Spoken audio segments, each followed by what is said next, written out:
Hey guys, tonight we slip quietly into the flickering shadows of a cave where the air smells faintly of smoke and damp earth, and your skin sticks to animal pelts that never quite dry. Somewhere outside, a mammoth groans in the distance, and your stomach answers in solidarity. You're about to spend a day in the life of a Paleolithic human. No smartphones, no coffee, no bathrooms, just you, some rocks, and the ever-present risk of being eaten by something with tusks. You wake up stiff, cold, and slightly confused about where your foot ended up overnight. Someone rolled over onto your shoulder, and the fire, your only source of warmth, has mostly died to a faint red glow. The smoke clings low to the ceiling of the cave, curling into your nose and making you sneeze loudly enough to startle a nearby sleeping dog, or possibly a wolf, depending on how trusting you are. Historians still argue whether those early canines were pets, pests, or emergency snacks. So before you get comfortable, take a moment to like the video and subscribe, but only if you genuinely enjoy what I do here.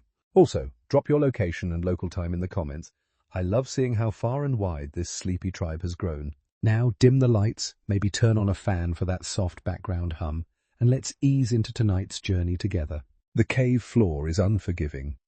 You stretch your back and feel a few vertebrae whisper unkind things. Morning in the Stone Age isn't marked by an alarm clock. It's the light shifting against the cave wall and the distant rumble of hooves, or maybe your neighbours snoring that signal the start of another brutally simple day. You shuffle toward the fire pit, teeth chattering. Fire isn't just warmth, it's your god, your tool, your protector, and your cooking stove. You kneel beside the embers and blow gently, fingers twitching with the muscle memory of 1,000 mornings. You've done this before. You'll do it again.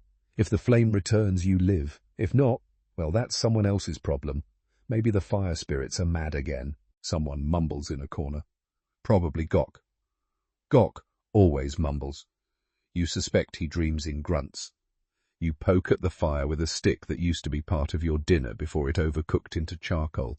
With enough coaxing, the flames come back to life, licking upward like they remember how to dance. Smoke curls into your eyes. It stings, but it also wards off bugs the size of your thumbnail and keeps you smelling, well, like smoky meat instead of plain old sweat and dirt. Slightly better. Caveman perfume. You glance at the others, all wrapped in skins and snoring like dying bears. There's a rhythm to your tiny tribe's sleep. Babies wake and cry. Elders cough and stir. Someone sleep farts. You mentally check off who's alive. That counts as a head count in this era.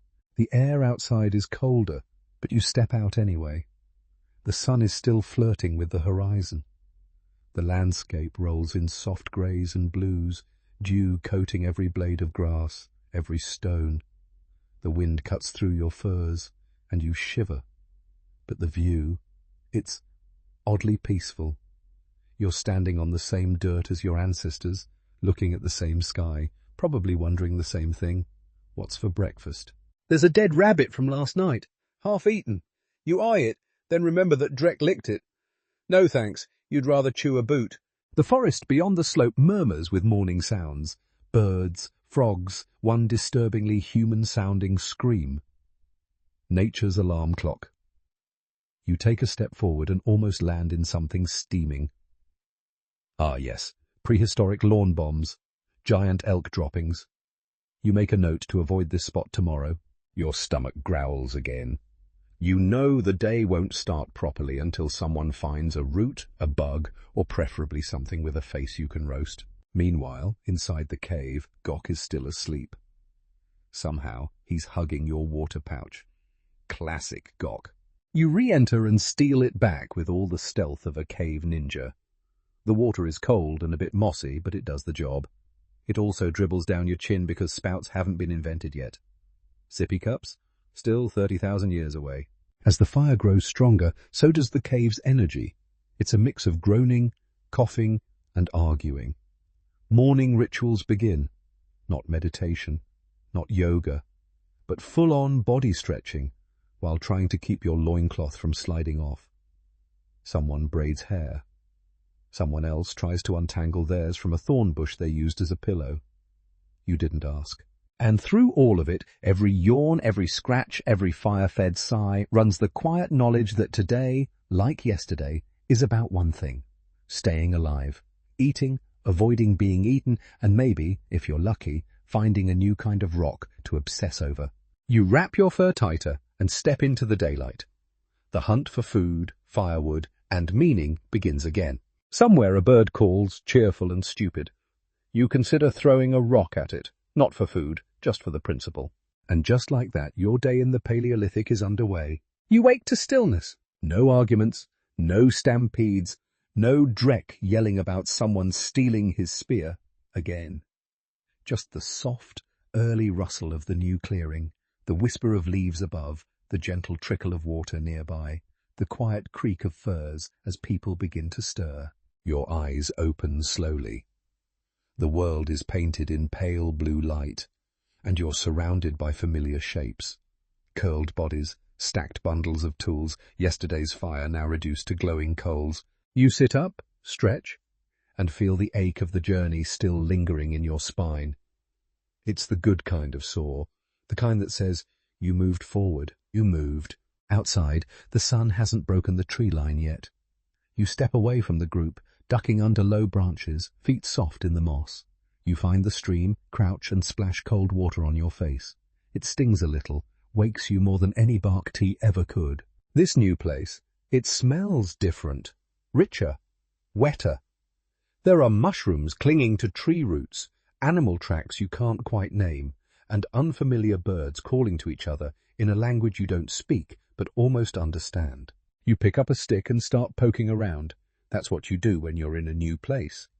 Poke, tap, smell, listen. This is exploration in its purest form. Back at camp, others begin to rise. The shaman does his morning ritual, muttering to a beetle and tossing ash in the air. You nod at him. He nods back solemnly, the beetle still crawling on his finger like it's the most important creature on earth. Ona's already boiling something in a new clay pot she found. She gestures for you to sit. You do. The brew smells like roots and dirt and faint hope. Around the fire, someone begins to hum. Luga, maybe. Others join in. It's not a song with words, just sound, layered in comfort. You sip the tea. It burns a little, warms a lot. After a while, Gok arrives, dragging a log twice his size and announcing, "This will be our new seat of council." Everyone stares. The log is crooked, full of bugs and already cracking. You all cheer anyway, because why not? Someone sets up the first new fire pit. Someone else builds a rock ring around it. Children run in circles, declaring war on invisible invaders. You see Mia tying reeds into a long rope. For what? Unknown. But it'll be useful, eventually. Later in the day, you start carving again. A new stone, a new set of markings, the same hands. You scratch your spiral onto the flat surface, your mark, your story, your signature. Ona adds a crescent. Drek draws what might be a mammoth or a large, confused potato. Either way, it's his. And one by one, others join in. A shared canvas, a shared record. The sun climbs. The camp buzzes with life. Fire crackles, meat sizzles. Someone trips over a tree root and curses in a language that's mostly grunts and eyebrow movement. You smile. You've survived storms, bears, fevers, migrations, and mosquito swarms the size of pine cones. And through it all, you've built something more than tools and fire. You've built memory, connection, home. As the sun sets, painting the treetops gold, you gather with the others in a circle. No one says, "Let's begin," but you do. A story starts, soft, slow, passed from mouth to mouth. The journey, the storm, the great mud battle. You listen, you laugh, you speak. And when the fire burns low and the night air cools your skin, you lie down on your fur, the stars peeking between branches above. You're not afraid of the dark anymore. You've lit too many fires. You've survived too many nights. And now it's time to sleep. Wind down 300 words. You close your eyes and breathe in slowly. The fire crackles somewhere nearby, steady and soft, like an old friend whispering without words. The moss beneath you is cool. The firs are warm. The air is filled with the scent of wood smoke, crushed leaves, and something faintly sweet, maybe from the flowers that only open after dark. You listen to the gentle rhythm of night, the call of a distant owl, the chirp of tiny insects tucked under roots, the quiet sigh of wind slipping between trees. Each sound wraps around you, comforting, unthreatening, like the earth itself is breathing beside you. You let yourself sink deeper, back into the quiet rhythm of a simpler world. No clocks, no screens, just your body, the sky, and the beating of your heart slowing with each moment. The stars above blink softly through branches as if winking goodnight. The moon, half hidden, floats silently, and in the hush of this ancient stillness you feel it again, that deep knowing. You are part of something old, older than language, older than maps, a long, unbroken line of lives, dreams, and fires that carried us here. And now it's time to rest. Let the weight of your thoughts drift away like smoke. Let your breath fall gently, evenly. There is no rush. There is no danger. Only this moment, this breath, this dream. Sleep now, wanderer of the old world. You've earned your rest.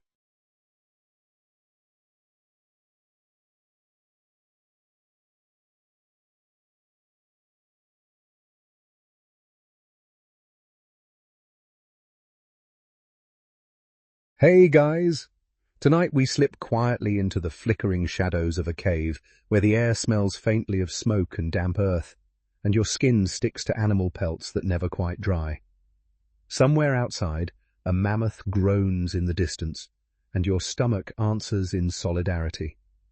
You're about to spend a day in the life of a Paleolithic human. No smartphones, no coffee, no bathrooms, just you, some rocks, and the ever-present risk of being eaten by something with tusks. You wake up stiff, cold, and slightly confused about where your foot ended up overnight.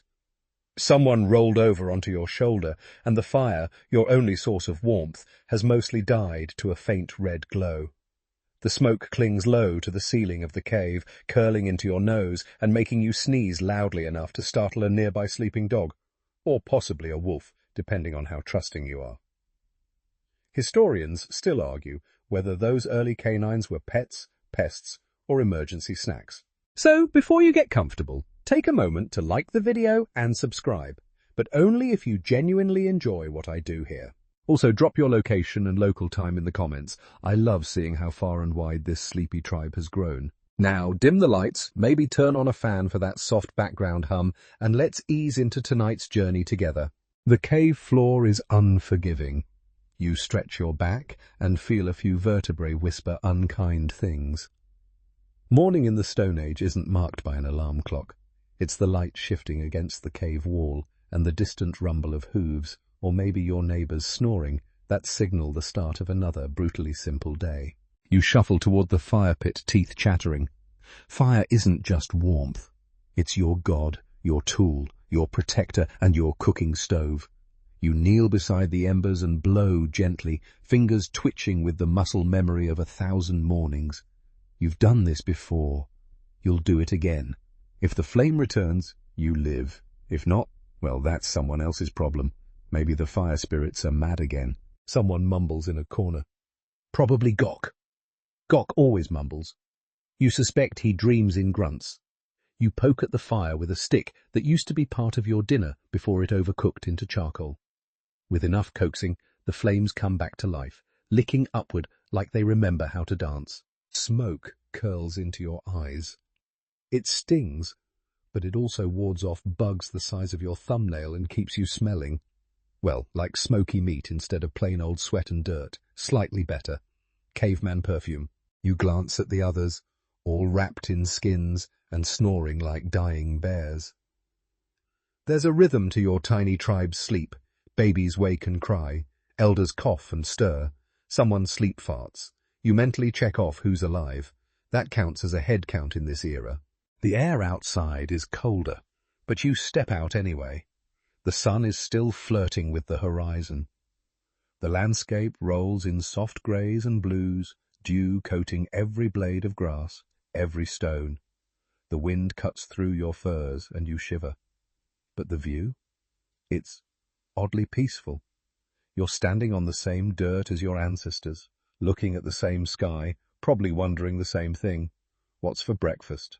There's a dead rabbit from last night, half eaten. You eye it, then remember that Drek licked it. No thanks, you'd rather chew a boot. The forest beyond the slope murmurs with morning sounds. Birds, frogs, one disturbingly human-sounding scream. Nature's alarm clock. You take a step forward and almost land in something steaming. Ah yes, prehistoric lawn bombs, giant elk droppings. You make a note to avoid this spot tomorrow. Your stomach growls again. You know the day won't start properly until someone finds a root, a bug, or preferably something with a face you can roast. Meanwhile, inside the cave, Gok is still asleep. Somehow, he's hugging your water pouch. Classic Gok. You re-enter and steal it back with all the stealth of a cave ninja. The water is cold and a bit mossy, but it does the job. It also dribbles down your chin because spouts haven't been invented yet. Sippy cups? Still 30,000 years away. You hear rustling now? Someone's up. It's Ona. She's already sharpening a bone needle, the universal sign that chores are coming. You nod a grumpy hello. She grunts back. Affection in its purest form. As the fire grows stronger, so does the cave's energy. It's a mix of groaning, coughing, and arguing. Morning rituals begin. Not meditation, not yoga, but full-on body stretching while trying to keep your loincloth from sliding off. Someone braids hair. Someone else tries to untangle theirs from a thorn bush they used as a pillow. You didn't ask. And through all of it, every yawn, every scratch, every fire-fed sigh runs the quiet knowledge that today, like yesterday, is about one thing: staying alive. Eating, avoiding being eaten, and maybe, if you're lucky, finding a new kind of rock to obsess over.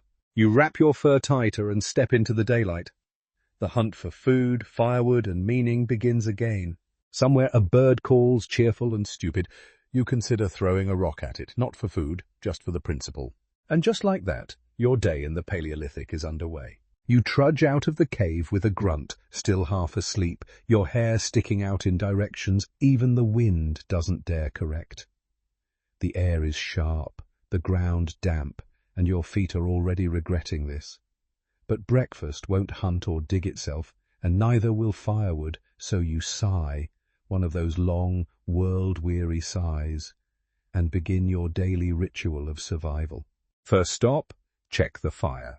Again, because in your world, fire is more important than food. It keeps predators away, cooks things you're not supposed to eat raw, like that suspicious shellfish from last week, and maybe, just maybe, it makes people like Gok bearable. He tends to talk less when warm. You squat beside the flames and feed it a few dry twigs you tucked under a rock yesterday, your version of meal prep. The embers glow brighter, crackling with soft pops that sound almost like laughter. Fire has moods, and this morning it's mildly amused. A few others stir behind you. Ona starts gathering her bone needles. Drek is stretching in a way that suggests something cracked in his spine. There's a chorus of yawns, followed by groans of early joint rebellion. No one in your group has perfect posture anymore, or teeth, or patience. You pick up your toothpick. Not a modern dental hygiene tool, but a sliver of bone or twig stained from repeated use. You chew it thoughtfully, poking at your molars. Paleolithic dental care is mostly wishful thinking. You don't know about cavities yet, but you definitely know about toothaches. There's no dentist, only prayer, fire, and that one weird guy who suggests biting bark as a cure. You wander a few steps away and crouch beside a bush. With fingers still stiff from sleep, you begin digging in the dirt, hoping to find something edible. A root, maybe. Something knobbly and bitter, something that makes you go, ugh, but doesn't kill you outright. These are the meals you dream of. You scrape with a flint shard, your trusty spoon, knife, and personal grooming tool. A worm wiggles past. You eye it, not today, unless someone else dares you. Someone, at last, you unearth a tuber, ugly and firm. You sniff it, tap it against a rock, because that helps somehow, and then tuck it under your arm. Breakfast phase 1, acquired. You hear soft crunching behind you. It's little Luga, already munching on some ants. You raise your eyebrows. She offers you a handful. You politely decline. She shrugs. Ants are rich in protein, but so is desperation. Back near the cave, the smoke is curling higher, and someone's sharpening flint. Gok? Probably. He sharpens everything. Rocks, bones. His wit, not so much. You drop your precious tuber near the fire and poke at last night's rabbit again. The meat's hardened into prehistoric jerky. You try gnawing a corner. It's like chewing a sandal made from regret. Still, it's better than bugs. Slightly. You rub your hands together, not for warmth, but to get the grime off before digging into your personal stash of semi-dried berries. They've fermented just enough to make you question your life choices, but not enough to go blind. A win. While chewing, you catch Ona watching you. She lifts her eyebrows. Trade? She grunts, holding up a hunk of charred root. You nod. A swap occurs. No words, no ceremony. Just one piece of nature's sadness for another. Welcome to Paleolithic breakfast, a thrilling combination of smoke, dirt, and low expectations. You sit by the fire now, your makeshift bowl in your lap, a piece of bark, curved from age and damp. You scrape the root with a bone, wondering if today's flavour is ash or slightly less ash. Occasionally you glance toward the tree line, watching, listening. It's not paranoia, it's experience. The forest offers food, but it takes just as easily. A hawk circles above. You admire it for a second, then remember it once stole your lunch. Your admiration cools. Now you grab your fire stick, a piece of wood charred at the tip, and begin stirring the embers again. You're not doing anything important, just pretending, like how modern people check their phones without notifications. The smoke changes colour slightly, more grey. You lean back and let it hit your face. It keeps the bugs away, but it also makes your eyes water. A fair trade. You glance at your feet. They're crusted in mud, your toenails indistinguishable from the surrounding soil. Somewhere in the future, someone invents shoes. You wish you could travel there, if only for a few pairs of socks. Breakfast over, or what passed for it, the tribe begins to split into routines. Some gather wood, others clean hides. One guy, Uga, just walks in circles humming to himself. He's harmless. Probably. Historians still argue whether early humans dealt with mental illness through care or exile, or whether Uga is just vibing with the earth. You decide to forage a little more. Maybe you'll get lucky with an egg, or unlucky with a snake. Walking through the tall grass, you think about how much of your life is defined by chewing. You chew bark, meat, grass, even bones. Your jaw is basically your most used tool. You wonder if this is why everyone's face looks like it was carved by wind. Your thoughts are interrupted by a scream, not a scream of terror, but of frustration. Someone stepped in mammoth dung again, a rite of passage. You return with a few more roots, half a snail, and something squishy you decide not to talk about, all added to the community pile. The tribe gathers once more. Meals are small, moments are quiet.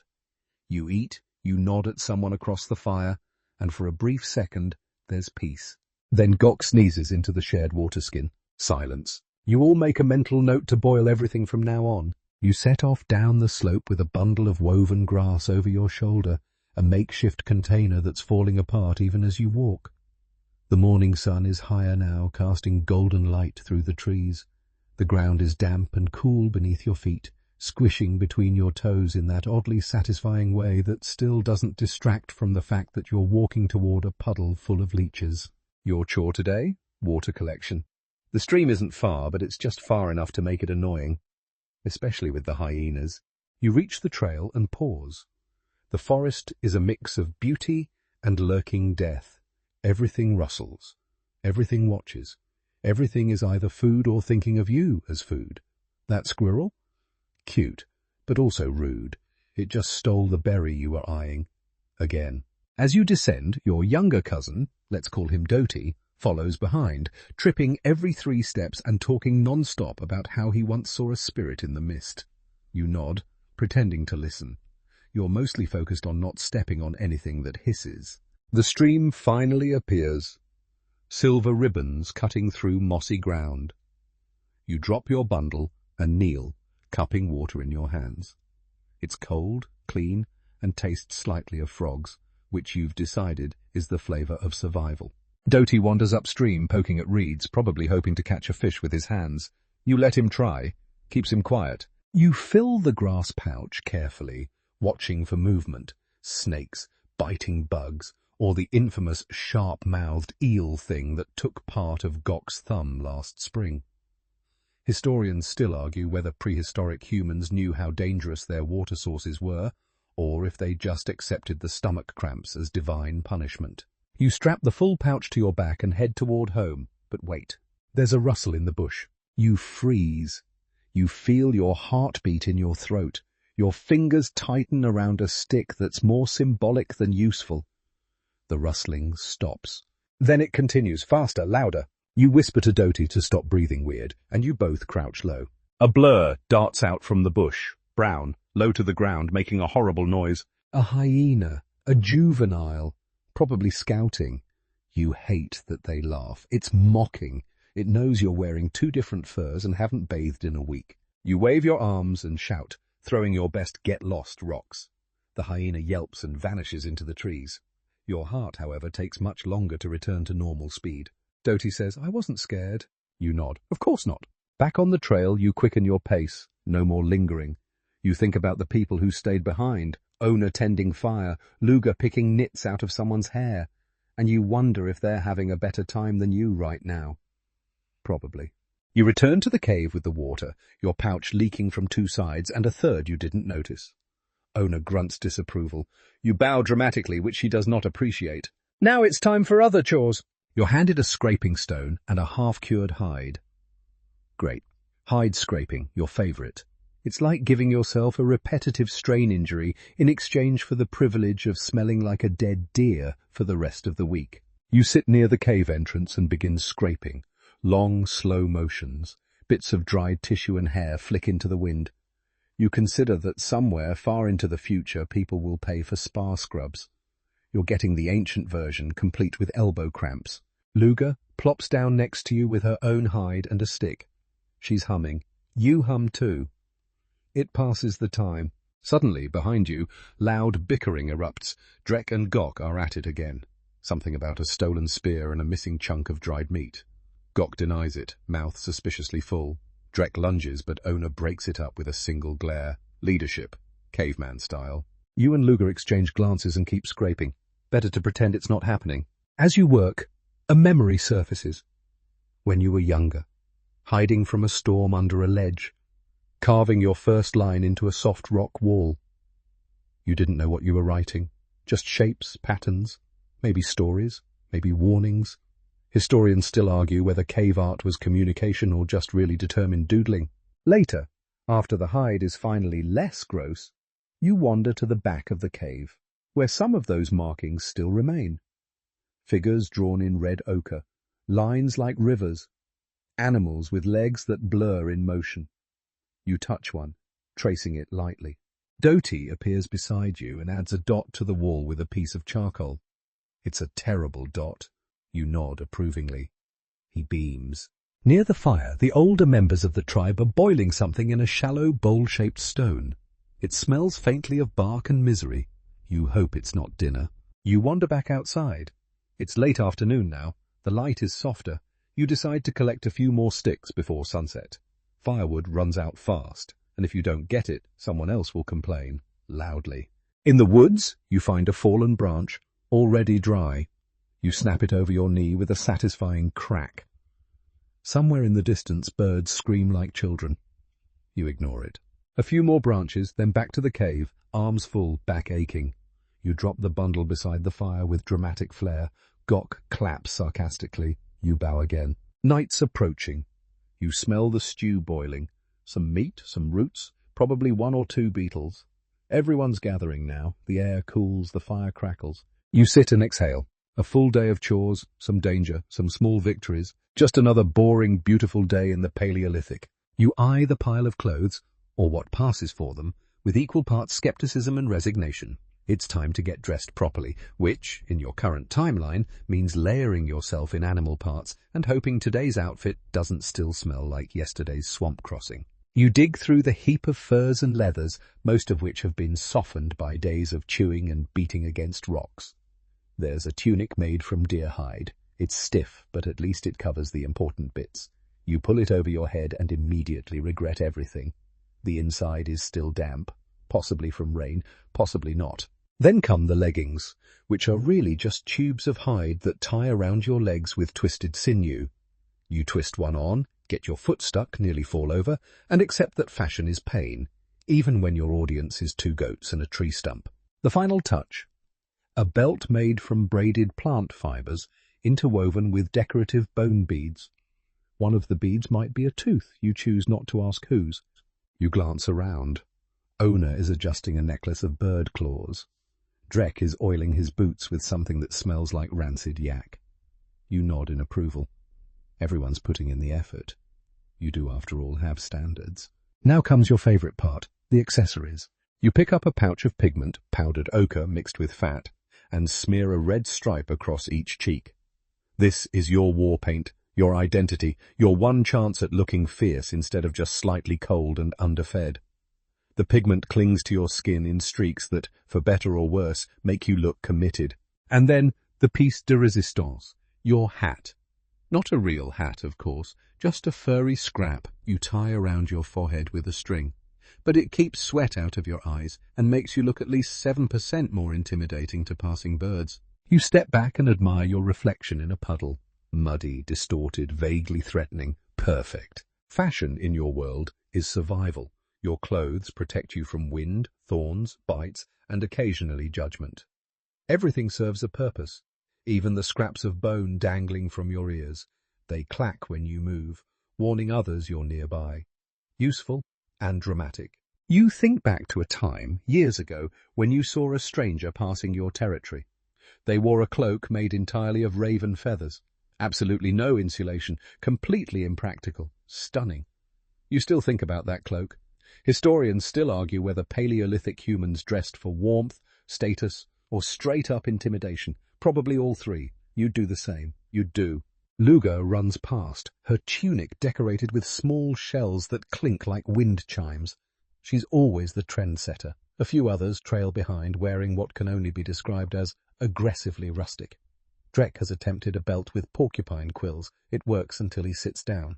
The elders wear simpler outfits, faded furs, well-worn moccasins, and beads smoothed by decades of wear. There's something dignified in it, like wisdom passed down in fibre and stitch. You sit beside Ona as she repairs a torn sleeve. Her needle is a sharpened bone, her thread a length of sinew from last week's antelope. She works quickly, her fingers calloused but precise. You marvel at how something so fragile can hold together against wind and time and toddlers. There's chatter now, low murmurs about someone who found a particularly soft hide, rumours of a new weaving technique seen near the river tribes. You half listen while trying to loosen a knot in your laces.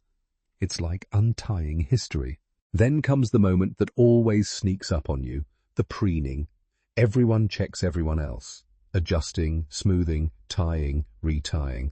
Not for vanity, well, okay, a little, but mostly because once you step outside the camp, what you wear could save your life, or at least keep your knees from freezing. Doty walks by with a feather jammed into his hair. It's enormous, probably from a vulture. He looks ridiculous, you tell him so. He grins proudly and refuses to take it off. He's going to get stuck in a tree. After the fussing and fuss is done, someone declares it's time for the showing. A few tribe members walk to the clearing and simply strut. Yes, cavemen strut. You didn't invent that. They did. It's not a fashion show, per se. It's more of a communal moment, a chance to show what you've made, what you've fixed, what you've found. One woman displays a tunic stitched with dried berries, very temporary, very bold. Another guy shows off his latest accessory, a woven bracelet made from dried fish scales. It sparkles, slightly, also smells terrible. He's proud anyway. Even babies get in on it. One toddler toddles by in a tunic that's clearly made from squirrel hides. 4 of them. You do the math. And yes, sometimes this turns into rivalry. Nice teeth necklace. Gok mutters to Drek, clearly jealous. Drek replies with a flex and a dramatic swirl of his cape, which is just an old bearskin, but he wears it like royalty. You sit back and take it all in. The laughter, the movement, the crunch of feet in dust. It's not just about clothing. It's identity, memory, story. You remember when your own outfit was nothing more than scraps tied in panic after a rainstorm stole your gear. Now you have style, you have presence, you also have a burr stuck in your leggings. But that's another battle. As the sun dips lower, the group breaks apart again. People return to their chores, some to hunting, others to carving. You stay by the fire, fiddling with a new leather strap you're braiding into a bracelet. It's rough, but you're proud of it. You'll wear it tomorrow, maybe even get a compliment, maybe not. But at least it'll match your mud-coloured tunic. The fire pops as someone tosses on another stick. You're crouched near its warmth, watching smoke drift toward the cave ceiling and out into the sky. Your belly is semi-full, your clothes are mostly dry, and you finally feel human, or at least like a well-dressed primate with decent posture. Someone scratches at the wall behind you, not with their nails, but with a sharpened piece of stone. You turn your head and see Ona, her brow furrowed, carefully carving a shape into the rock. It's a mammoth. Maybe. Or a big hairy potato with legs. Hard to tell. You shift closer and sit cross-legged, entranced by the groove of the line. Around the fire, others gather. Luga leans in, holding a charred stick and dragging it across a nearby surface. She draws a figure. Stick arms, stick legs, but with 2 dots for eyes that feel strangely alive. It hits you. This is the Paleolithic version of gossip and social media. The walls are your feed. Every picture, a post, every smudge, a like or a comment, though usually by grunting or flinging dirt. You pick up a red rock, scratch it across the stone, and contribute your own mark, a sun with jagged lines for rays. Doty immediately draws a frowning face beside it. Art beef begins. But it's not just doodles, it's story. Someone leans forward and points at an old figure drawn months ago. A man with exaggerated arms, chasing something vaguely antlered. Drek grunts. That was me, with the same tone someone today might use when bragging about a viral video. Historians still argue whether these markings were used for storytelling, spiritual rituals, or just idle hands with too much charcoal. But you know what this is. Shared memory, community, proof that you were here. Outside, the sky darkens. The sun dips behind trees that stand like ancient sentinels, watching you all with quiet disapproval. A chill rolls in, but the fire's heat lingers. And with that warmth comes chatter. Ona starts it. You know about the river ghosts? Everyone leans in. They walk on the water, she says, staring into the flames. No feet, no faces, just smoke. You raise your eyebrows. Drek scoffs, but noticeably moves closer to the fire. Luga whispers, What do they want? Your voice, Ona replies. That's why you go silent when they pass. They're listening. Someone coughs. The moment breaks, but the story lingers, curling through the cave like smoke. Now it's your turn. You clear your throat and begin, voice low. Long ago, before the rivers froze, there was a girl who found a stone that could speak. You don't remember where you heard it, or if you made it up. But the words flow, and the tribe listens, eyes glinting in the firelight. This is how your people pass the time, with stories layered in whispers, laughter, and warnings. Gok interrupts. Of course he does, by loudly declaring that he once fought a saber-toothed cat bare-handed. No one believes him, mostly because he still can't start a fire without help. But it sparks a debate. How do you really fend off one of those things? Run, climb, play dead? Throw rocks at its eyes, Drek says confidently. Climb a tree, Luga counters. Offer it Gok, someone mutters. Applause. Gok throws a bone. It misses. Still, you all imagine it for a moment, that wild, striped beast, fangs like knives, muscles rippling under its fur. You picture yourself facing it, and surprisingly the image doesn't scare you. You've survived worse. Conversation drifts again, this time to the day's events. The near hyena incident, the leaking water pouch, someone's leggings that fell down mid-sprint. It becomes a highlight reel filled with sarcastic reenactments and exaggerated grunts. There's comfort in this routine. The fire, the stories, the way you all laugh, even when the day was cold, hard, and filled with things trying to bite you. You don't have language for bonding time, but that's exactly what this is. A baby starts crying from the back corner of the cave. His mother rocks him gently, humming a tune older than memory. You remember that lullaby? Everyone does. It's been sung since before the big river changed course, before your tribe moved to this valley. Outside, an owl hoots. Inside, someone begins another tale. This one about the moon falling in love with a bear. Completely unrealistic, you still listen. You still. You pick at a splinter in your palm and glance at the cave walls again. So many drawings. You trace one. A spiral. Could be a symbol. Could be boredom. You add a small handprint next to it, pressing your palm into a smear of ash and ochre, then slapping the wall with satisfying force. The outline glows faintly red in the firelight. That's your mark. Maybe in 100 winters someone else will see it and wonder who you were, what your name was, what you did with your days. Or maybe they'll just think, this person had small hands and questionable taste. Either way, it'll mean something. You sit back, resting your chin on your knees. The fire cracks again. A spark leaps into the air, flickers, then dies. Somewhere in the distance, a wolf howls. You're safe, for now. And around you, your people keep talking, drawing, laughing. Just another night of Paleolithic social networking. The air feels different in the early morning when it's a hunting day. There's a certain stillness, thicker than usual, like the forest itself is holding its breath. You rise before the sun, before even Gok's snoring subsides, and start checking your gear. You reach for your spear, a long, carefully shaved piece of wood tipped with stone, bound with sinew that's holding on for dear life. You test its point with your thumb. Still sharp, still deadly. You've had this spear since the big migration, when your last one snapped in half trying to jab a very offended boar. Your satchel is light today. Just a skin of water, a bit of dried meat, a flint blade, and a few strips of bark you claim are for scent masking. Mostly they just make you smell like tree. Others are stirring too. Drek, of course, is already painted with streaks of ash. Dramatic as always. Luga looks sleepy but focused, tying her braids tightly. She says it helps her aim, though no one knows how. Gok is still trying to remember which end of his spear is pointy. That's comforting. The hunting group is small today, just 5 of you. You move with quiet purpose, a row of silhouettes slipping out from the cave like shadows, feet soft against the ground. No one speaks. The world around you doesn't either. Even the birds seem to know today is serious. You head toward the open plains, where the tall grasses ripple like golden waves and herds sometimes pass. You're not after something huge. No mammoths today. Just something edible, preferably with legs and not too much bite. Halfway across the plain you crouch. Tracks, fresh, hoof-shaped. Probably antelope or red deer. Drek points to a trail of flattened grass. Luga sniffs the air like a wild thing.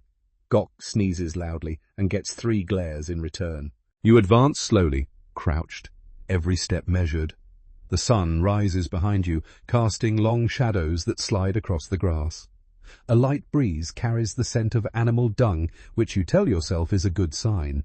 It's fresh, recent, uncomfortably pungent. And then you see them. Far ahead, half hidden behind a cluster of low shrubs, are 3 deer. One smaller than the others. Grazing peacefully. You feel a tiny spark of guilt, the kind you bury quickly. You're hungry. The tribe is hungry. This is the way. Drek signals with his chin, flank left. You split into formation. You're on the right, circling quietly behind a cluster of rocks. Your heart beats faster now, not in fear, but in that focused way your body responds when instinct kicks in. Your breath slows, your eyes sharpen, you become something else. Your foot brushes a twig. It snaps. The deer freeze, ears up. Everything halts. The silence is sudden and deafening. Then chaos. The deer bolt. You charge forward, arms pumping, legs driving through grass and dirt. One of them peels off, the small one. You chase it. You throw your spear. It whistles through the air, then thuds into the dirt, wide by a meter. The deer vanishes into the trees. You scream internally, possibly externally. Gok stumbles past you, gasping. But from the other side, a triumphant shout, Drek. You turn and run toward the sound. He's standing over a deer, panting, spear lodged in its side. The animal's down, but twitching. It's awful and necessary. Luga steps forward and ends it swiftly with her stone blade. No one cheers, but there's relief. You all sit for a moment, breathing hard. Drek pulls his spear free. That's 2 for me, he mutters. You don't correct him. You were there when his first kill turned out to be a sleeping badger. Now comes the real work. Cleaning, cutting, wrapping. The smell is metallic and thick, and you try not to breathe through your nose. You pull sinew, carve off chunks of meat, and joke about how this one probably tastes like old roots. It helps keep things light. Someone produces a pouch of herbs. Another pulls a fire starter kit from their belt. You're not just taking this animal back, you're cooking some now. Warm food in the wild is rare and holy. As the fire crackles, you roast a few thin strips of meat on sticks. The fat pops. The smoke makes your eyes water. You bite into a piece and nearly cry. It's tough, it's gamey, and it's absolutely the best thing you've eaten in days. Luga tosses a bone to the side. A crow lands nearby and eyes it. You glance at the bird. Don't even think about it. The crow tilts its head like it understands. Maybe it does. You've seen them do strange things. Drop rocks to open nuts, mimic sounds, even follow you on hunts. Historians still debate whether early humans and crows shared more than just scraps. Perhaps there was communication, a strange mutual benefit. You're starting to believe it. You pack up the remaining meat, wrapping it in hide and moss. Gok suggests carrying the bones back for soup. You vote him to be the one to carry them. Fair is fair. The walk home is quiet. The adrenaline is gone. Your legs are sore, your hands sticky with drying blood. But your belly is warm, and your tribe will eat tonight. You reach the cave as the sun dips low, casting orange light across the cliffs. Children cheer as they see the bundle. Elders nod with that quiet approval that says, "You did good. You didn't die." Honor takes a cut and begins seasoning it with dried herbs and mystery powder. Someone hands you a drink, fermented berry water probably. You sip. It's disgusting, but it's tradition. You sit by the fire, the meat sizzling beside you, and look down at your hands, scraped, stained, tired, but capable. You're not just surviving out here. You're shaping the day, the hunt, the memory. And tomorrow, you'll do it all again. Unless the deer learn how to throw spears first. You wake up with the unmistakable smell of cooked meat in your nose, and the even more unmistakable sound of someone gnawing on a bone far too loudly next to your ear. Drek, of course. Somehow, he's always the first to eat and the last to stop talking with his mouth full. You sit up, bones creaking like old tree branches, and look around the cave. The fire has died down, but not completely, and there's a nice pile of food at its edge, steaming gently in the morning light. Breakfast? No. It's leftovers from last night's hunt. And that means one thing. Today is a feast day. Not a festival, not a party, but a moment when the tribe eats like kings for exactly one day before the hard reality of roots and bugs returns. Meat is rare. Meat is power. Meat is also drama. You shuffle toward the pile. Gok's already there, elbow deep in ribs, wearing a face that says, "I'm full, but I'm still eating because I can." You grab a thick strip of roasted flesh, tear off a bite, and close your eyes. It's tough, it's smoky, it's amazing. Around you, others begin to gather. Kids, elders, even that one quiet guy who usually only shows up when there's food or fire gossip. Someone tosses marrow bones into a pit. You perk up. The marrow is the good stuff. Rich, fatty, soft as butter if you get it warm. You scramble to grab one. There's a rock nearby, the smashing rock. Every group has one. Smooth, heavy, perfectly shaped to crack bones open without sending shards into your face. You hold the femur in one hand and whack. Nothing. You try again. Whack. A little crack. One more. Whack. The bone splits. The smell rises instantly. Earthy, warm, slightly weird. You dip your finger in and taste. Yes, perfect. Others join in, smashing, scooping, sharing, or sort of sharing. Gok doesn't share. He growls if you get too close, like an actual animal. You make a note to hide your share better next time. Luga arrives, carrying a flat rock with thin slices of liver laid out like she's invented prehistoric charcuterie. She sprinkles dried herbs on top and grins. You nod respectfully. 5-star cooking in the Stone Age. You all sit in a loose circle around the fire, meat juices dripping onto your clothes, laughter echoing in the cave. Someone pulls out a hollowed horn and begins to drum lightly. The rhythm is hypnotic, soothing even. You chew slowly, watching the smoke curl up into the darkness like a soft spirit. Someone brings out a fermented fruit mash, technically a drink, functionally a mild hallucination. You sip and feel your lips tingle. Your cousin takes a gulp and starts telling a story about a dream where he flew over the mountains on the back of a flaming goose. Everyone nods like it's completely normal. Historians still argue whether ancient humans had formal rituals tied to food, or whether these feasts were spontaneous events based on mood and meat levels. You know the truth. Food always brings out the ceremony. The moment someone bites into something tender, something delicious, the atmosphere changes. It becomes sacred. Even if someone's picking their teeth with a stick made from raccoon bones. Mid-meal, Drek decides to stand up and declare himself master of the hunt. You've heard this before. He puffs his chest, raises his hands, and begins to describe, in great detail, how he single-handedly defeated not one, but 3 deer. Everyone knows there was 1 deer, and that Luger did the killing. But you let him have this. For entertainment, of course. You throw a small piece of gristle at him, it lands in his hair, laughter erupts. Ona begins humming a low, familiar tune, something that sounds like water trickling over stones. Soon, others join in. It's not a song with lyrics, it's more like sound painting. The rhythm of chewing fades into soft vocals and tapping bones. Then comes the dance. It starts with Luger hopping to her feet, arms up, twirling slowly. Her necklace of dried seeds rattles like rain. A few children join her, mimicking her movements with wobbly knees and exaggerated steps. Someone slaps the ground rhythmically. A beat forms. Others join. You sway slightly. You don't want to dance. But your foot's already tapping and your hands keeping time against your thigh. Gok stands too. His dancing is mostly jumping and spinning with wild eyes. You move farther away, just in case. Eventually, most of the tribe is moving, some with grace, others with chaotic enthusiasm. It's not choreographed, it's not elegant, but it's full of joy, of heat, of something primal and real. The fire burns brighter. The laughter grows louder. For a moment, you forget about the cold outside, the long days, the danger, the dirt under your fingernails. You just move. But all good feasts wind down. Eventually, the children slump against the cave wall, giggling in exhaustion. The drumming fades. The humming slows. The food is nearly gone. Bones picked clean. Stones scraped dry.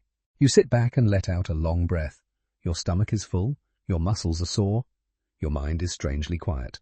Gok is asleep, half-chewed bone still in his hand. Luger is plucking feathers from her tunic, muttering about how dancing and geese don't mix. Ona's staring at the fire, a soft smile on her face. You lay down on your fur, staring up at the stone ceiling. Smoke curls above, like a slow-dancing ghost. You think of the marrow in your teeth, the songs in your ears, the feeling of full-bellied peace. And you think, maybe, just maybe, this is the closest your people get to happiness. Meat, music, movement, and maybe a little fermented fruit. The fire has settled into a soft glow. You're lying on your side, half dozing, when you feel the unmistakable shuffle of someone sitting down much too close. You crack an eye open. It's Ona. She's braiding her hair with slow, deliberate fingers, eyes fixed on the embers. You recognize that look, half dreamy, half plotting, the universal expression of someone about to talk about their crush. Sure enough, she says, do you think Drek likes me? You blink. Like, she continues, in a mating bond, let's share a fur kind of way. You sit up. You're not sure if you're equipped for this conversation. But then again, who is? Welcome to Paleolithic romance, where subtlety is rare, and courtship mostly involves exchanging weird-looking rocks and not throwing spears at each other. You offer a thoughtful grunt and say, he gave you that rabbit skin last week, didn't he? She nods, but he also gave one to Luger. Complicated. You consider the facts. Gift of meat is interest. Second gift of meat are mixed signals. Also shared meat with rival equals flirting treason. Cave love triangles, you sigh. But the thing is, this isn't just about meat. It's about survival. A bond means partnership, someone to hunt with, sleep beside, help raise your screaming, snot-covered offspring who will eventually throw rocks at you. It's not just a crush, it's a commitment.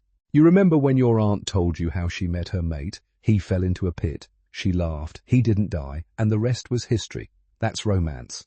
Now Drek walks past, not noticing either of you, chewing on dried fish. Ona huffs. He looked at me, then looked at the fish. She kicks a pebble into the fire. I'm the fish. You pat her shoulder. He's probably just stupid. She nods solemnly. That's fair. Nearby, Luga is braiding grass into rings. She's surrounded by younger girls, all whispering and giggling as she tells a clearly exaggerated story about how a man once fought a mountain lion for her attention. The lion apparently bowed and walked away. No one believes it, but everyone loves it. You lie back and watch the smoke curl upward. It's strange, this part of life, so full of silent glances, awkward gestures, and tense campfire moments.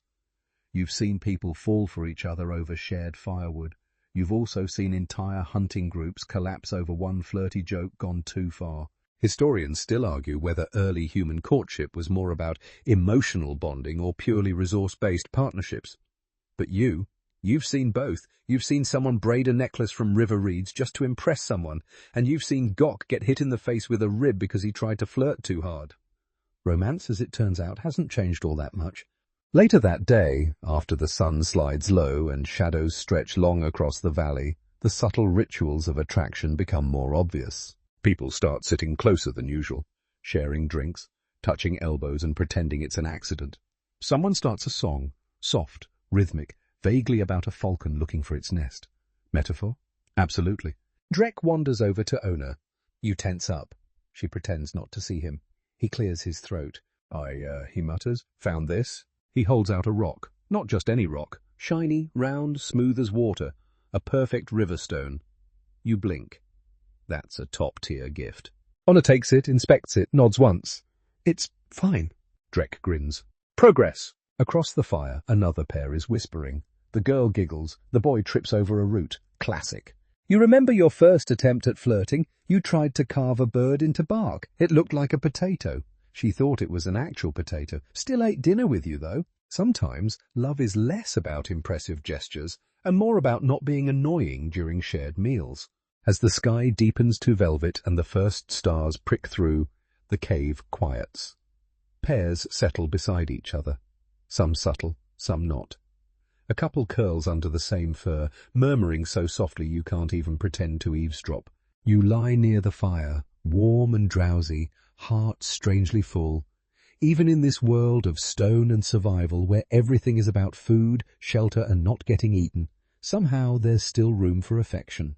You look at Ona. She's holding the river stone in her palm, tracing its edge with her thumb.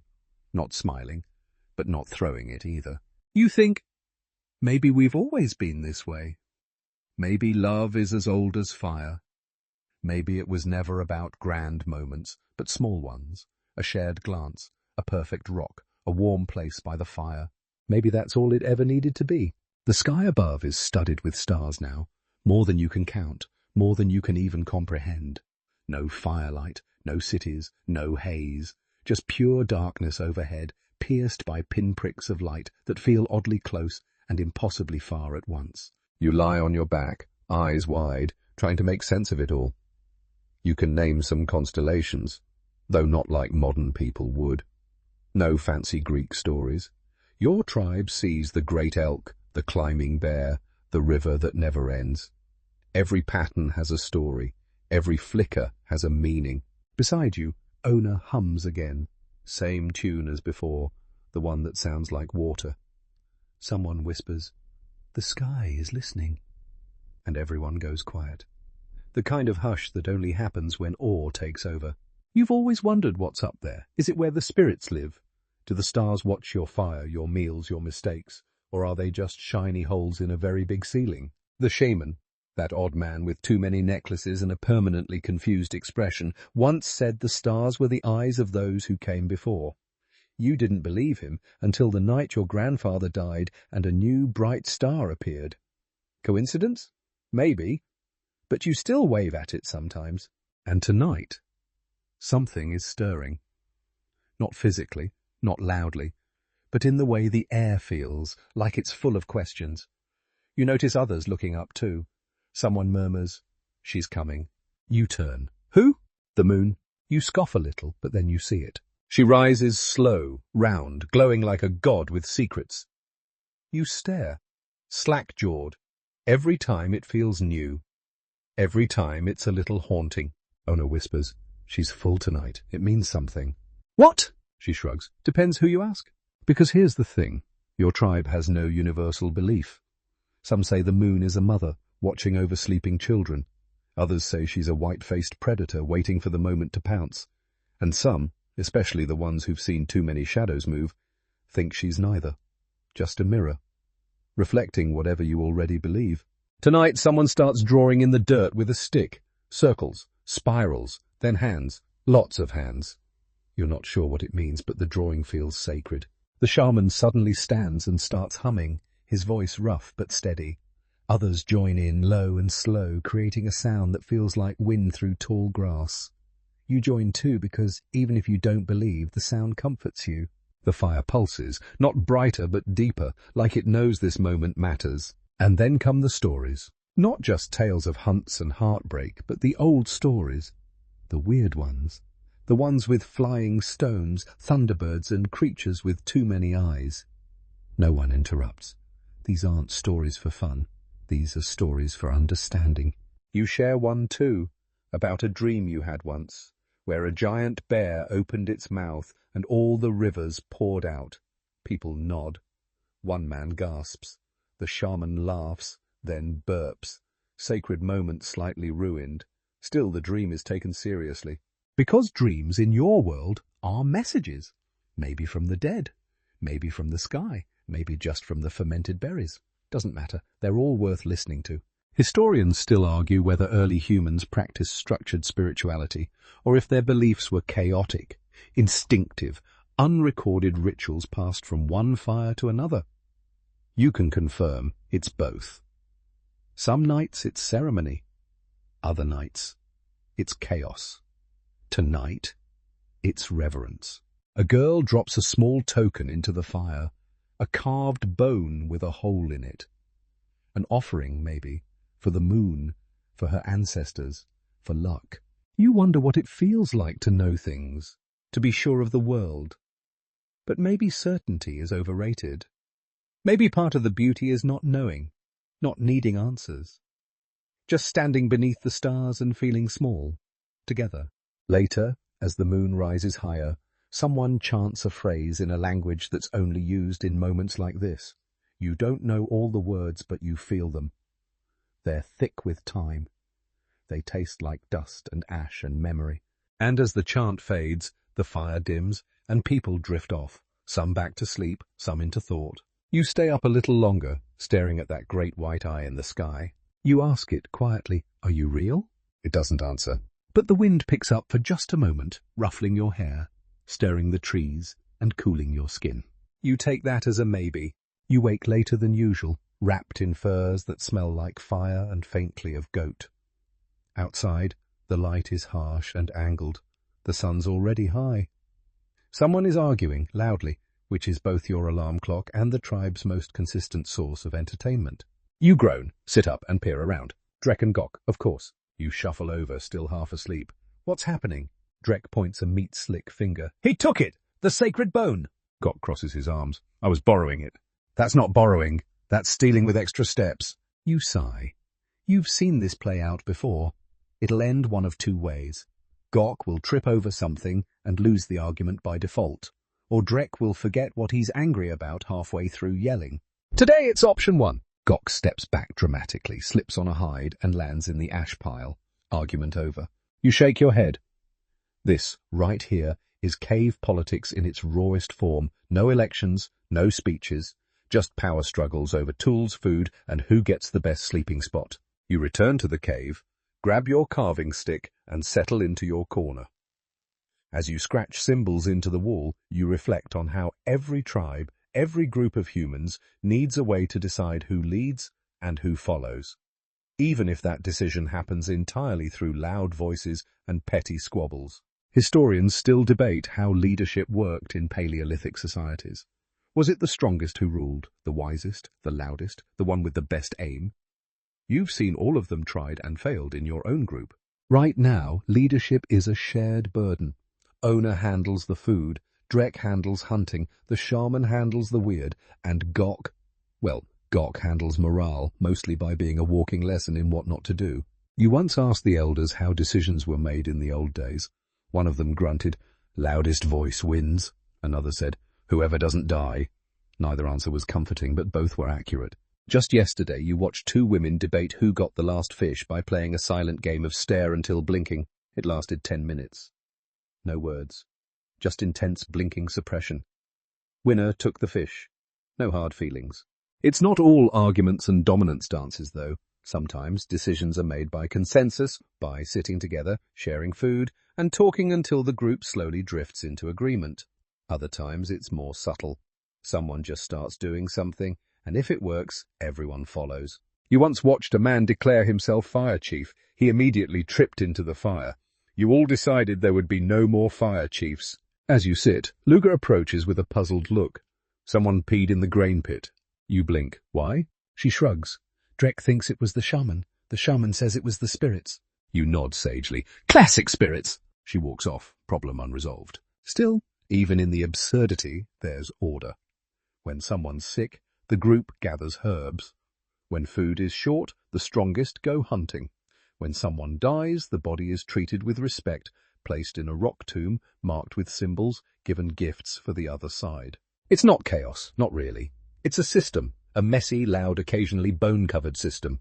At midday, a meeting of sorts forms around the fire. No one says, "Let's have a meeting." People just start gathering, sitting, eating, talking. The vibe shifts from casual to focused. Honor brings up the nearby river. The water's been lower. Luger suggests checking upstream. Drek offers to lead. Gok offers. Nothing useful. You volunteer to go too. Not because you care about water levels, but because getting away from these arguments sounds like a nice change of pace. Before you head out, you notice the shaman piling stones in a corner, muttering to himself. "What are you doing?" you ask. "Realigning the spirit wind," he says, waving a feather. "Of course," you reply. As you walk, you think again about the politics of your tribe. There's no throne, no crown, no written rules, but there's structure. There are expectations. Social glue made of shared history, quiet gestures, and the occasional very pointed grunt. When you return, the fire is still burning. The arguments have stopped, for now. Drek and Gok are sitting together, silently eating berries. Progress. You sit too, and for a while there's peace. No yelling, no rock throwing, no politics. Just firelight, soft voices, and the quiet rhythm of a tribe figuring out how to live together without killing each other. Usually, the wind howls before the storm hits. You feel it in your bones first, the pressure, the shift, the way the trees seem to hold their breath. Somewhere in the distance, a low rumble rolls through the valley. Not thunder. Not yet. That's something heavier, closer. You stand outside the cave entrance, scanning the horizon. The sky is bruising, dark purple smears pressing down over the trees. Clouds are thick and angry. Something's coming. You call back into the cave. "Get the furs inside." Ona's already moving. Luger's packing dried meat. Gok is trying to catch a squirrel. Not helpful. You slap the side of the cave with a stick and bark his name. He drops the squirrel. "We might need that later," he mumbles. You ignore him. This storm is going to be bad. You can smell it. Inside, the fire pit is already being built higher. Drek brings in armfuls of damp wood. It'll smoke more than burn, but it's better than nothing. You help pile rocks at the base of the entrance, your tribe's version of a door. Not perfect, but it'll stop the wind from turning your cave into a wind tunnel. And then, with a single crack across the sky, it begins. Rain slams down like thrown stones. The sound is deafening, like the earth is being peeled open. Wind screams through the trees. The cave darkens instantly, lit only by the trembling fire at the center. You sit against the back wall, legs pulled in, watching water trace lines through the dirt. The smell of wet fur and smoke fills your nose. Someone sneezes. Someone else starts humming nervously. You've been through storms before. Some pass quickly, some stay for days. You don't know which this is. An hour passes, then two. Water starts pooling at the cave's edge. Then you hear it. An unfamiliar growl, not thunder, not wind. Everyone freezes. Another growl, closer this time, deep, rumbling, almost thoughtful. Then a snort. You slowly step toward the entrance, just enough to peer out. There, hulking just beyond the rock pile, is a cave bear. Its fur is soaked. Its eyes catch the lightning. Two glints of amber rage. It's looking for shelter. You realize with a sharp, cold jolt, it wants your cave. You motion for silence, your hand low and steady. No one moves. The fire crackles too loudly. You wish it would shut up. The bear steps closer. One paw, then another. You can smell it now. Wet hide, blood, and old bones. Drek whispers, "We can scare it off." You shake your head. "We'll die trying." The bear sniffs the air again, then suddenly snorts and turns. It wanders back into the storm, disappearing behind a curtain of rain. Your legs buckle slightly. No one talks for a long while. Disaster averted, for now. Later you sit with your back to the wall, wrapped in your least wet fur.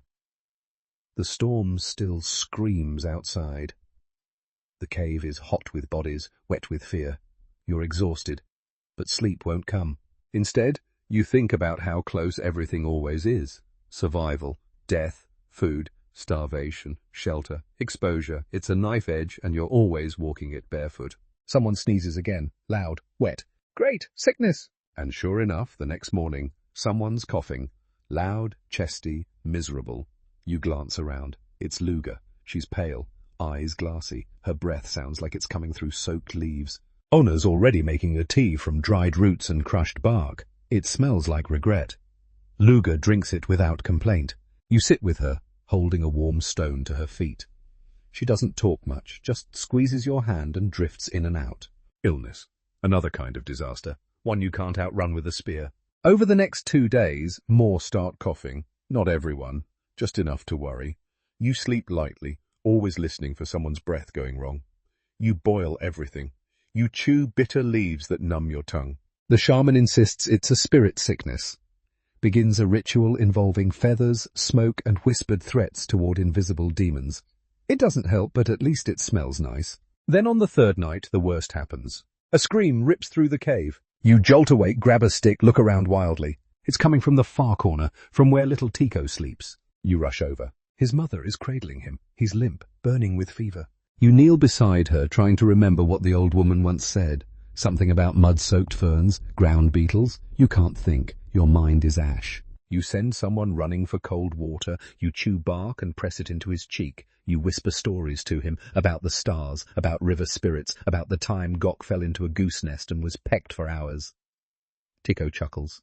A weak, ragged sound. But it's something. And in the morning, his fever breaks. You all breathe again. Later, when the storm finally ends and the sun returns, you step outside, blinking into the light. The air smells new, clean. The ground is soaked. The trees drip like they've been crying. You survived. Again. And the bear. You find its tracks near the edge of camp. Deep, heavy, heading away.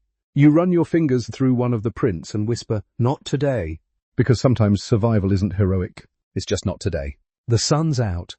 And for once, it's not trying to kill you. You blink into the light like some ancient lizard emerging from a mud hole. After days of storm, coughing, and narrowly avoiding becoming bear snacks, it feels calm. Which, of course, is dangerous, because when things are calm, people start getting ideas. You hear clinking and muttering from the far side of the cave. Gok is working on something.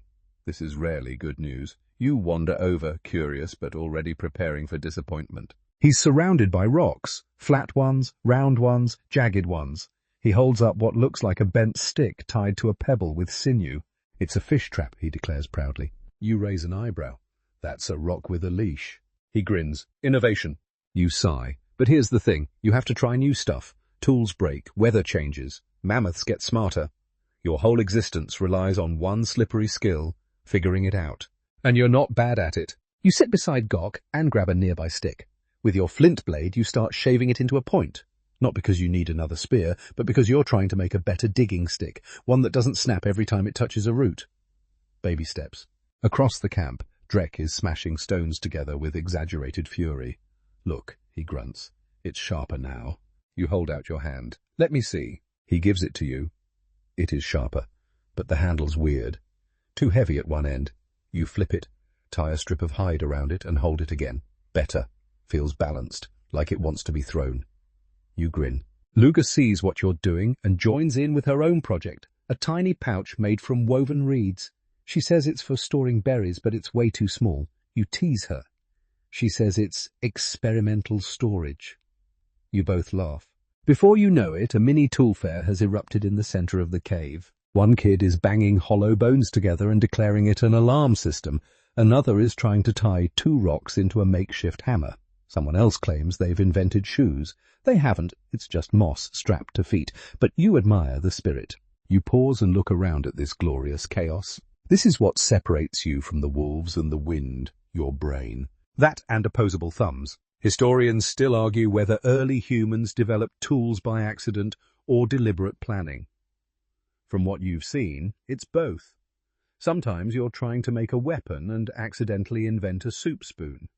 Sometimes you're trying to make a spoon and accidentally invent a rock that whistles when thrown. That happened once, no one knows why. You pick up a cracked flint shard and begin carving grooves into a flat stone, not for anything practical, just to see what it feels like. The rhythm of scratch, scratch, scratch is strangely soothing. Drek joins you, adding jagged spirals beside your straight lines. Soon others join too. Someone brings pigment. Another smears mud. Before you know it, the rock is covered in a strange, beautiful mess of lines and smudges, patterns without purpose, or maybe the beginning of one. You don't say it out loud, but you wonder if this is what the first alphabet feels like. The first math, the first chart maybe. No one knows what you're making, but it feels important. Honor steps in and says, "Looks like a mammoth stepped in a fire." Everyone laughs. You feel something warm in your chest, not from the joke, from the making, from the way a useless rock becomes a story, a blade, a bowl, a bridge. Later, Gok runs in from the stream yelling, "It works! The fish trap works!" You rush over. You see the trap bobbing in the current. There is, in fact, a fish. Possibly by accident. He raises it like a trophy. Everyone cheers. You high-five him. Well, the Paleolithic version, which is more of a low palm slap followed by finger wiggling. Progress. Dinner that night is small but proud. 1 fish, split 12 ways, with root soup and bragging rights on the side. Afterward, you sit by the fire with your new digging stick and your slightly less useless flint blade and think about how far you've come. You remember when you didn't even know how to hold a stone without cutting yourself. When you thought pointy equals good was the only rule. Now you know how to balance weight, how to bind better, how to shape. You're not just surviving anymore. You're inventing, and that feels different. Tomorrow someone will probably try to attach a rock to a log and call it transportation. It won't work. But give it a few centuries. You smile at the thought. Because you know, deep down in your scraped-up, calloused hands, that you're part of something ancient and unstoppable. The slow, stubborn rise of human ingenuity. You wake up to the unmistakable sound of chaos. Not danger chaos, no growls or stampedes, but the squeals, shrieks, and general destruction that only children can cause. You sit up and immediately duck, as a stick flies past your face and clatters against the cave wall. Doti, shirtless and grinning, runs by holding a branch twice his size. 3 other children chase after him, hollering war cries that sound like a mix of bird calls and coughing. You rub your temples, it's barely dawn. You shuffle to the fire, squinting through the smoke, and see that the kids have taken over most of the camp. They've dragged furs into weird shapes, built a fort out of firewood, and someone's wearing the shaman's necklace of chicken bones. You sigh. Today, it seems, is a play battle day. You settle into your spot by the fire and sip a cup of hot root water while watching them. It's part performance, part athletic event, part complete madness. Doti has somehow tied a stick to his back like a tail. Another kid is making battle screeches while spinning in a circle. You grin despite yourself, because here's the thing. They're not just being annoying, they're learning. Pretend fighting now means real surviving later. Every stick swing, every roll in the mud, every shriek that would terrify a rabbit, it's all training. One girl, little Mia, crouches behind a rock, scanning the field with unnerving focus. She waits, then jumps out and ambushes Doti with a swing of a reed stalk. He screams dramatically and drops to the ground, clutching his stomach. "Wounded," he moans. Mia plants a foot on his chest. "My territory now." You applaud, quietly. You don't want to interrupt her victory lap. Historians still argue whether early humans actively encouraged play in children or if kids were just expected to follow and survive. From what you've seen, they're left to their own wild devices, but the tribe watches, learns, nudges. Ona steps beside you. They're better fighters than Drek. Later, the game escalates. They've constructed a human palisade, 4 kids linked arm in arm, pretending to be a wall. Others charge it. Arms flail, feet trip, someone falls dramatically. Another kid pretends to be an eagle, flapping wildly above the fray with 2 feathers tucked behind their ears. Then comes the dirt bombs. You watch in slow motion as Doty hurls a fist-sized clump of wet earth. It arcs through the air, graceful, majestic, and hits Gok squarely in the back of the head. Time stops. Everyone freezes. You hold your breath. Gok turns slowly, blinking through clumps of mud. Doty raises both hands. It was a symbolic attack. Gok nods, then smears mud across his own face and charges. The children scatter, screaming in delight. The battle is now everyone's business. Soon half the tribe is playing, or pretending they're not playing while casually throwing mud. You see Drek form an alliance with 3 toddlers. Luger builds a fort out of discarded baskets. You find yourself with a stick in hand, defending the fire pit from 2 giggling 6-year-olds. You lose, but with honor. Eventually the chaos burns itself out. Children collapse in piles of limbs and laughter. Adults return to their regular work, faces streaked with mud and pride. You help Doty to his feet, brushing leaves from his hair. You got hit 5 times. He nods, but I looked cool. Fair. You glance around. The furs are scattered. The water pouches knocked over. The shaman's necklace has become a tug-of-war prize, but everyone's smiling. No one is crying. No one is bleeding much. And you think this is how it's supposed to be. They're not just playing. They're reenacting hunts, practicing formations, learning how to fall, how to fight, how to lose, how to laugh. It's school without a teacher, war without the wounds, childhood in the rawest, purest form. Later that night, you catch Mia reenacting her ambush for the 5th time, this time using a dead beetle as a trophy.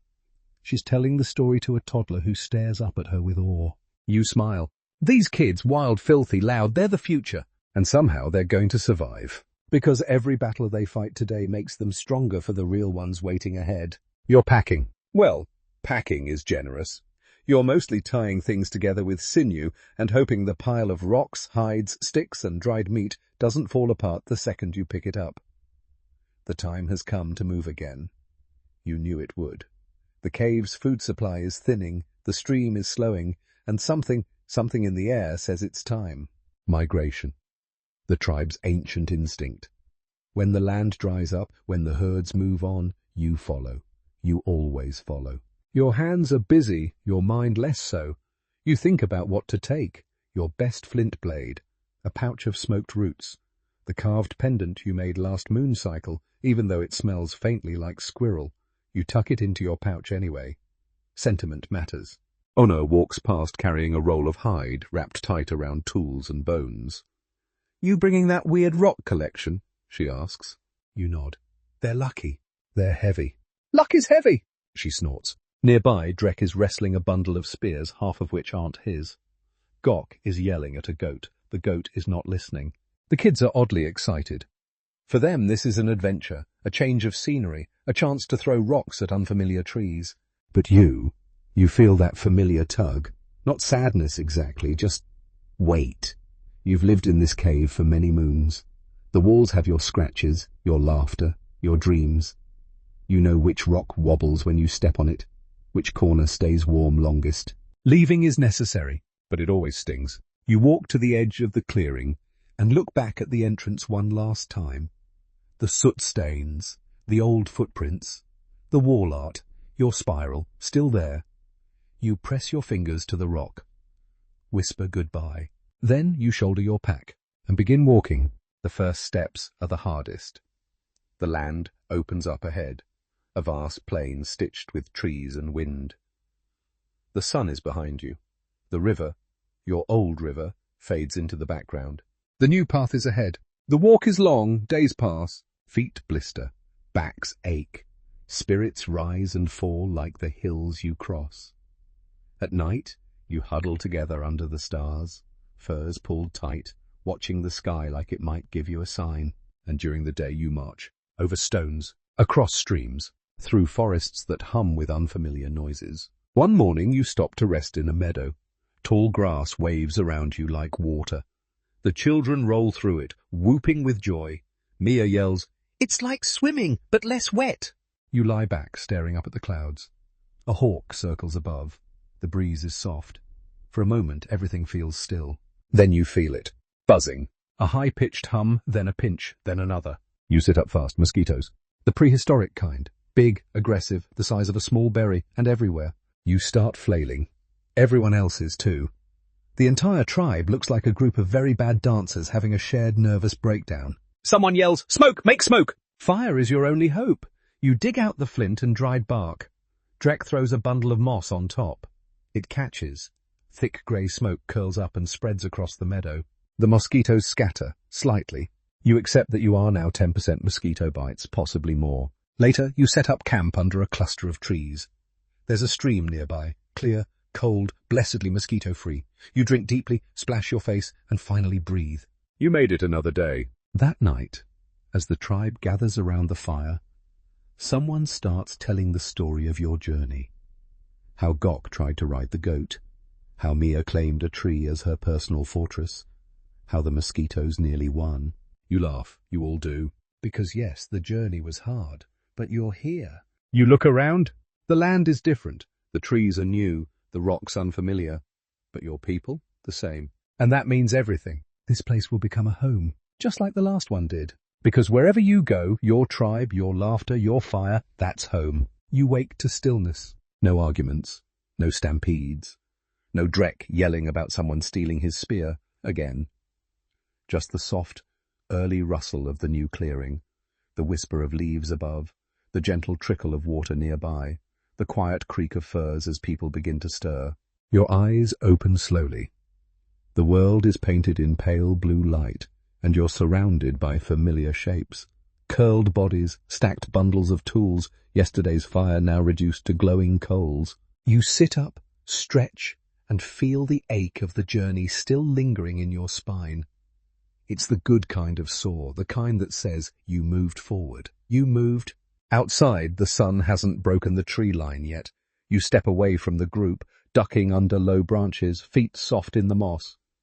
You find the stream, crouch and splash cold water on your face. It stings a little, wakes you more than any bark tea ever could. This new place, it smells different, richer, wetter.